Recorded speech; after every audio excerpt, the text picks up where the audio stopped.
Hi friends, ಎಲ್ಲರಿಗೂ ನಮಸ್ಕಾರ. Welcome back to my YouTube channel. ನಾನಿವತ್ತು ಒಂದು ಸೂಪರ್ ಆಗಿರುವಂತಹ ಸಮ್ಮರ್ ಡ್ರಿಂಕನ್ನು ತೋರಿಸ್ತಾ ಇದ್ದೀನಿ. ಸೊ ಇನ್ನೇನು ಬೇಸಿಗೆ ಕಾಲ ಬಂದುಬಿಡ್ತು ಅಲ್ವಾ, ತುಂಬ ಧಗೆ ಆಗ್ತಾ ಇರುತ್ತೆ. ಸೊ ತಣ್ಣಗೆ ಕೂಲಾಗಿ ಏನಾದರೂ ಕುಡಿಬೇಕು ಅಂತ ಅನ್ನಿಸ್ತಾ ಇರುತ್ತೆ. ಸೊ ಹಾಗಾಗಿ ನಾನಿವತ್ತು ಮಸಾಲೆ ಮಜ್ಜಿಗೆಯನ್ನು ತೋರಿಸ್ತಾ ಇದ್ದೀನಿ. ತುಂಬ ಅಂದರೆ ತುಂಬ ಟೇಸ್ಟಿಯಾಗಿರುತ್ತೆ ಈ ಮಸಾಲೆ ಮಜ್ಜಿಗೆ. ಸೊ ಮಾಡೋದು ಹೇಗೆ ಅಂತ ನೋಡೋಣ ಬನ್ನಿ. ನಾನೊಂದು ಮಿಕ್ಸಿ ಜಾರಿಗೆ ಒಂದು ಅರ್ಧ ಇಂಚಷ್ಟು ಶುಂಠಿ ಹಾಕ್ಕೊಳ್ತಾ ಇದ್ದೀನಿ. ಹಾಗೆ 2 ಮೆಣಸಿನ್ಕಾಯಿ ಹಾಕ್ಕೊಳ್ತಾ ಇದ್ದೀನಿ. ಹಾಗೆ 1 ಟೇಬಲ್ ಸ್ಪೂನಷ್ಟು ಜೀರಿಗೆ, ಹಾಗೆ ಒಂದು 3-4 ಕಡ್ಡಿಯಷ್ಟು ಕರಿಬೇವನ್ನು ಹಾಕ್ಕೊಳ್ತಾ ಇದ್ದೀನಿ. ಹಾಗೆ ಸ್ವಲ್ಪ ಕೊತ್ತಂಬರಿ ಸೊಪ್ಪು ಹಾಕ್ಕೊಳ್ತಾ ಇದ್ದೀನಿ. ಸೊ ಇದಿಷ್ಟನ್ನು ನಾವು ರುಬ್ಕೊಳ್ಬೇಕು ತರಿಯಾಗಿ. ನೋಡಿ, ನಾನು ರುಬ್ಕೊಂಡು ಬಂದಿದ್ದೀನಿ ಮಸಾಲೆಯನ್ನು. ಈ ರೀತಿ ತರಿಯಾಗಿ ರುಬ್ಕೊಳ್ಬೇಕು. ಸೊ ನಾವು ಇದನ್ನು ಸೈಡಿಗೆ ಎತ್ತಿಟ್ಕೊಂಡು ಈಗ ಮಜ್ಜಿಗೆಯನ್ನು ಮಾಡ್ಕೊಳ್ಳೋಣ. ನಾನಿಲ್ಲಿ ಮಡಿಕೆನಲ್ಲಿ ಮಜ್ಜಿಗೆ ಮಾಡ್ತಾ ಇದ್ದೀನಿ. 1 ಬೌಲಷ್ಟು ಮೊಸರು ಹಾಕ್ಕೊಳ್ತಾ ಇದ್ದೀನಿ, ಗಟ್ಟಿ ಮೊಸರು.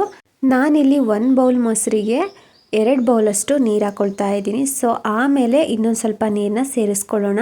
ಈಗ ಮಜ್ಜಿಗೆಯನ್ನು ಕಡ್ಗೋಲಿಂದ ಕಡ್ಕೊಳ್ಳೋಣ. ಸೊ ನಿಮ್ಮ ಹತ್ರ ಈ ರೀತಿ ಕಡ್ಗೋಲು ಇಲ್ಲ ಅಂತಂದರೆ ಸೊ ನೀವು ಬೀಟರಲ್ಲಾದರೂ ಈ ಮಜ್ಜಿಗೆಯನ್ನು ಮಾಡ್ಕೊಳ್ಬೋದು, ಅಥವಾ ಮಿಕ್ಸಿ ಜಾರ್ಗೆ ಹಾಕಿಬಿಟ್ಟು ಮಜ್ಜಿಗೆಯನ್ನು ಮಾಡ್ಕೊಳ್ಬೋದು. ಹಾಗೆ ನಿಮ್ಮ ಹತ್ರ ಒಂದು ರಿಕ್ವೆಸ್ಟು, ನೀವಿನ್ನು ನನ್ನ ಚಾನಲ್ನ ಸಬ್ಸ್ಕ್ರೈಬ್ ಮಾಡದೆ ಈ ವಿಡಿಯೋ ನೋಡ್ತಾ ಇದ್ದರೆ ಪ್ಲೀಸ್ ಸಬ್ಸ್ಕ್ರೈಬ್ ಮಾಡಿಕೊಂಡು ಈ ವಿಡಿಯೋನ ನೋಡಿ. ಸೊ ನೋಡಿ, ನಾನು ಮಜ್ಜಿಗೆಯನ್ನು ಕಡ್ಕೊಂಡಿದ್ದೀನಿ. ಸೊ ಈಗ ಮಜ್ಜಿಗೆ ರೆಡಿ ಇದೆ. ಈಗ ನಾವು ರುಬ್ಬಿಟ್ಕೊಂಡಿರೋ ಮಸಾಲೆಯನ್ನು ಮಜ್ಜಿಗೆ ಒಳಗಡೆ ಹಾಕ್ಕೊಳ್ಳೋಣ. ಮಸಾಲೆ ಎಲ್ಲ ಹಾಕ್ಕೊಂಡಾದ್ಮೇಲೆ ಅದೇ ಮಿಕ್ಸಿ ಜಾರಿಗೇ ಇನ್ನೊಂದು ಸ್ವಲ್ಪ ನೀರನ್ನ ಸೇರಿಸ್ಬಿಟ್ಟು ಮಜ್ಜಿಗೆಗೆ ಹಾಕ್ಕೊಳ್ತಾ ಇದ್ದೀನಿ.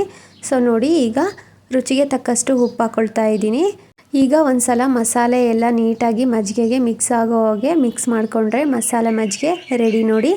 ಸೊ ಈ ರೀತಿ ಬೆಳಗ್ಗೆನೇ ಮಸಾಲೆ ಮಜ್ಜಿಗೆ ಮಾಡಿಬಿಟ್ಟು ಇಟ್ಕೊಂಡ್ರೆ ಮಧ್ಯಾಹ್ನ ಟೈಮು ಬಿಸಿಲು ಟೈಮಲ್ಲಿ ಕುಡಿಬೋದು. ಊಟ ಆದಮೇಲಾದರೂ ಅಥವಾ ಫುಲ್ಲು ಧಗೆ ಅನ್ನಿಸ್ತಾ ಇರುತ್ತೆ ಅಲ್ವಾ, ಆ ಟೈಮಲ್ಲಾದರೂ ಕುಡಿಬೋದು, ತಂಪಾಗಿರುತ್ತೆ. ಸೊ ಈ ಥರ ಮಡಿಕೆ ಇತ್ತು ಅಂತಂದರೆ ಮಡಿಕೆನಲ್ಲಿ ಹಾಕ್ಬಿಟ್ಟು ಇಡ್ಬೋದು, ಅಥವಾ ಮಡಿಕೆ ಇಲ್ಲ ಅಂದರೆ ಫ್ರಿಜ್ಜಲ್ಲಿ ಬೇಕಾದರೂ ಇಟ್ಕೊಳ್ಬೋದು.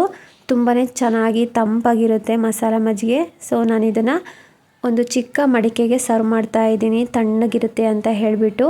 ತುಂಬಾ ರುಚಿಯಾಗಿರುತ್ತೆ, ಹಾಗೆ ಬಾಯಿಗೆ ಹಿತವಾಗಿ ದೇಹಕ್ಕೆ ತಂಪಾಗಿ ಇರುತ್ತೆ. ಸೊ ನೋಡಿದ್ರಿ ಅಲ್ವಾ ಫ್ರೆಂಡ್ಸ್, ಬೇಸಿಗೆ ಕಾಲಕ್ಕೆ ತಂಪಾದ ಕೂಲಾದ ಮಸಾಲೆ ಮಜ್ಜಿಗೆ ಹೇಗೆ ಮಾಡೋದು ಅಂತ. ಸೊ ನಿಮ್ಮೆಲ್ಲರಿಗೂ ಖಂಡಿತವಾಗ್ಲೂ ಈ ಮಸಾಲೆ ಮಜ್ಜಿಗೆ ರೆಸಿಪಿ ಇಷ್ಟ ಆಗಿದೆ ಅಂತ ಅಂದ್ಕೊಂಡಿದ್ದೀನಿ. ಇಷ್ಟ ಆಗಿದ್ದರೆ ಪ್ಲೀಸ್ ನನ್ನ ಚಾನಲ್ನ ಸಬ್ಸ್ಕ್ರೈಬ್ ಮಾಡಿಕೊಂಡು ಸಪೋರ್ಟ್ ಮಾಡಿ. ಹಾಗೆ ಲೈಕ್ ಮಾಡಿ, ನಿಮ್ಮ ಫ್ರೆಂಡ್ಸ್ಗೆ ಫ್ಯಾಮಿಲೀಸ್ಗೆಲ್ಲ ಈ ವಿಡಿಯೋನ ಶೇರ್ ಮಾಡಿ. ಈ ವಿಡಿಯೋನ ಕೊನೆವರೆಗೂ ನೋಡಿರೋ ತಮ್ಮೆಲ್ಲರಿಗೂ ಧನ್ಯವಾದಗಳು.